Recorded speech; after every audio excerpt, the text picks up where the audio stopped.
Assalomu alaykum va rahmatullohi va barakatuh.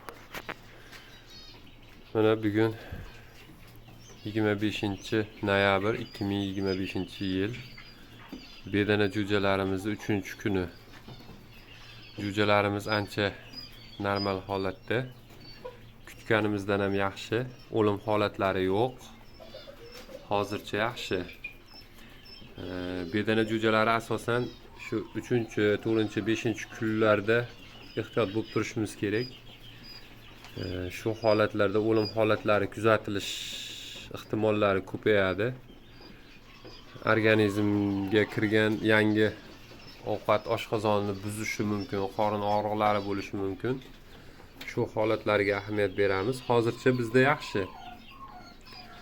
Jo'jalarimiz mana yugurib, chopqillab yurishibdi.